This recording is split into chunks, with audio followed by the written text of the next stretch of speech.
Será que dá para identificar tendência usando análise de fluxo de ordens? Vamos lá, tem gente que acha que sim, tem gente que acha que não. Quero dar minha opinião aqui, né, sobre esse tema. Na verdade, essa aqui foi uma pergunta que me fizeram na caixa de perguntas lá do Instagram e eu acabei respondendo por lá e quis ampliar um pouco aqui, né, trazer um pouco mais de profundidade pelo tema. Tá? Se você tem curiosidade, fica comigo aqui até o final do vídeo. Vamos lá. Bom, primeiro de tudo, eu sou o André Hanna, esse canal aqui eu falo de trading, também falo de investimentos, mas quando for investimentos vai estar em outra cor e vai estar marcado ali que o tema é ou o momento eu também invisto ou alguma coisa nesse sentido, tá? Esse aqui a gente está falando especificamente de trading, tá? E, vamos lá, dá ou não dá para identificar a tendência usando análise de fluxo de ordens, né? A primeira coisa é definir o que é tendência. Eu tô tentando aqui falar de tendência intraday, tá? Aquele movimento tendencioso dentro do dia ou que extrapola para 1, 2 dias no máximo. Não tô falando tendência de longo prazo aqui, tá? Eu fiz, na verdade, em 2009, 2010, eu comecei a criar, na verdade, uma planilha em que eu acumulava as agressões. Se a agressão era de compra, eu somava, sei lá, 100 lotes agredidos na compra, tá? Eu ia somando aquelas agressões e reduzia das agressões de venda, fazia um saldo, um net de agressão líquida, né? E aí quando você tinha, né, essa linha, né, crescente, né, nessa planilha, você tinha ali acumulado desde o começo do dia, né, em que o fluxo daquele dia ele estava sendo acumulado na compra, né? E aí isso aí tinha uma ligação, né, uma correlação com o preço muito forte. Então, em dias que o preço subia muito, geralmente você tinha um saldo muito positivo de agressão de compra. E em dias que o mercado caía demais, geralmente você tinha ali um saldo líquido negativo. Você tinha muito mais agressão de venda do que agressão de compra. Por isso que dava negativo, né? Eu somava o lote agredido com sinal negativo, tá? E eu fazia essa acumulação. Isso até acabou virando depois no Profit Chart o indicador que chama acumulado da agressão, tá? Mas antes daquilo, já 2, 3 anos, eu já montava uma planilha que atualizava, né, de 1 em 1 minuto, puxava os dados da Bloomberg e por aí vai, tá? Bom, quem conhece a história lá atrás sabe, né, do que eu tô falando aqui. A minha ideia na época era justamente, né, quando o mercado tinha muito lote em cada nível de preço, o quanto agredia, o quanto tomava, o quanto batia, dava uma baita sensibilidade individual. A minha ideia, eu falei, pô, será que se eu compilar isso no dia, isso não me dá uma ideia de direção, de tendência no dia? E de fato dava. E de fato deu, por muito tempo. Então, vamos dizer, dá. No nível amplo, no nível, vamos dizer, olhando de fora, né, bem no nível superficial, esse indicador acumulado da agressão, ele pode dar uma noção de tendência intraday, sim. Tá? Mas, aí que tá, quando você olha no mercado, no nível do cliente, quando você desce, sai da superfície e aprofunda em mercado, e vai olhar no nível da microestrutura, você percebe, e eu percebi isso ao longo do tempo, que depende do ativo. Você tem ativos muito mais propícios a esse indicador, vamos dizer assim, funcionar mais, ou seja, eu tô falando como se tudo de fluxo se resumisse a isso, e não é, né? É uma forma de quantificar o fluxo, né, esse indicador, e ou seria uma forma de medir tendência. Quando você abre no nível micro, né, individual, né, você tem ativos, por exemplo, ações, que isso funciona muito melhor. E você tem, por exemplo, o dólar, que seria o extremo oposto, que não funciona tão bem assim. Não é que não funcione ou que você não deva usar, mas não funciona tão bem assim. É isso que eu queria falar, tratar aqui nesse vídeo, dessas diferenças, tá? Por que em ações, né, esse indicador acumulado da agressão, ou fluxo de ordens, ele é mais fácil de você, é mais possível de você identificar tendência em ações? N motivos. Eu teria que explicar muito longo aqui, mas vou tentar resumir aqui, tá?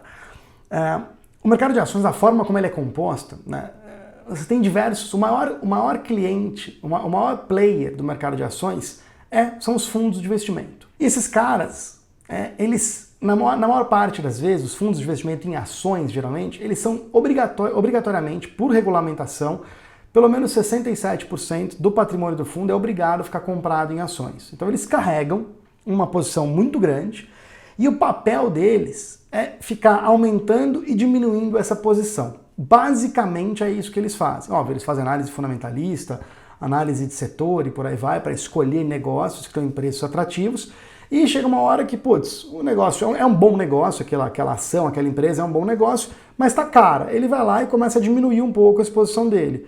Ou ela fica um pouco mais barata, ele vai lá e começa a aumentar um pouco a exposição dele. Então, esse é como funciona, é como o maior player do mercado de ações atua, dessa forma. Ele é obrigado a ficar comprado numa quantidade muito grande de ações. Óbvio que ele não é obrigado a comprar em todas, mas dado que ele escolheu aqueles ativos, ele vai carregar ali de 3 a 8% do fundo dele numa posição, numa ação específica, e ele vai ficar aumentando ou diminuindo isso com base em preço, com base em mudança de probabilidade, com base na empresa, em N fatores. O fato é, o tamanho médio da ordem de cada cliente, um cliente que decide falar, eu quero aumentar a minha posição, eu tenho aqui 7% do meu fundo em Petro, eu quero ir para 8%. Essa decisão, essa ordem, esse 1% do PL dele, né? Se esse cara tem 1 bi, ele tem 1% de 1 bilhão para mexer em Petrobras. Ele vai ter um caminhão, a ordem é monstruosa, é uma ordem muito grande, né? E aí esse cara não consegue executar isso num nível de preço único. Então ele vai ter que usar um algoritmo, low frequency, né? TWAP, VWAP, POV, Implementation Shortfall, Market on Close, não importa, e picar essa ordem grande em várias ordens menores e executar ao longo de uma janela de tempo, que pode ser algumas horas, um dia ou alguns dias. Ele vai executar seguido, comprar. O que eu quero dizer aqui? O tamanho de uma ordem vis-a-vis versus o quanto o mercado de ações consegue absorver daquele cliente sem deslocar preço ou deslocando pouco preço é muito alto. O tamanho de cada ordem de cada cliente, estou falando dos clientes grandes, né? Você vai falar uma pessoa física, vai lá, executa uma ordem de compra ou de venda, nem consome liquidez do book, não muda de preço. Mas os maiores players do mercado de ações, que são os maiores em número também, para eles conseguirem executar uma compra ou uma venda, eles deslocam muito o preço. Ou seja, quanto a ordem deles vis-a-vis ao quanto o mercado absorve é baixo. É alto, na verdade. Eles têm uma ordem muito grande perto do que o mercado consegue absorver. Então, qualquer ordem, qualquer decisão de compra ou de venda desloca preço no mercado acionário. Então, se você entende tudo isso e entende que eles usam algoritmos que fracionam uma ordem grande em várias menores e executam de forma periódica, se for um TWAP a cada 30 segundos, 40 segundos, ou a cada minuto e meio, você tem uma fração, né, ela é repetitiva e para o mesmo lado, sempre na compra ou na venda, ou seja, ela é persistente, a própria execução do cara, ela tem um caráter inercial, um caráter tendencioso, tá? Esse é o primeiro ponto. Quando você vai para o dólar, tá? Isso mudou muito ao longo dos anos. Quando você tinha até 2008, que você tinha as tesourarias muito ativas no câmbio, você também tinha clientes muito grandes versus clientes menores. As tesourarias eram os maiores players do mercado de câmbio, e depois você tinha fundo um pouco estrangeiro, né? E pessoa física lá embaixo, sempre na escala de prioridade de impacto de mercado. E ao longo do tempo, né, você tem uma diminuição, isso é pauta para outro vídeo, mas tem uma diminuição da expressividade das tesourarias e os fundos, que são os maiores players do mercado de dólar hoje, tá? E, vamos lá, o tamanho da ordem média de cada player versus o quanto o mercado de câmbio consegue absorver é menor, bem menor do que as ações, ou seja, é um mercado em que cada cliente individualmente ele tem menos poder de impacto sobre preço do que as ações, no relativo, quando você compara um com o outro. Então, um cara que vai executar uma ordem grande ou média no câmbio, ele impacta menos o preço, o mercado consegue absorver melhor aquela compra ou aquela venda dele. O que é absorver melhor? É impactar menos preço. É para ele comprar ou vender, aquele cliente, ele desloca menos o preço. Tá? Por quê? De novo, você tem um problema de quantidade limitada de oferta em cada nível de preço. Você tem lá 50 lotes de dólar em cada nível de preço. O cara precisa comprar 2.000, mas não tem milagre. Ele vai ter que deslocar preço para poder conseguir comprar aqueles 2.000.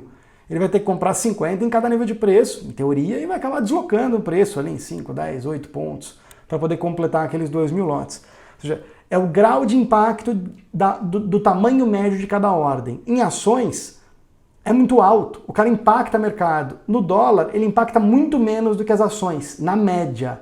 Ah, André, mas o cliente tal um dia entrou e fez um estrago. Eu estou falando na média, na maior parte das vezes.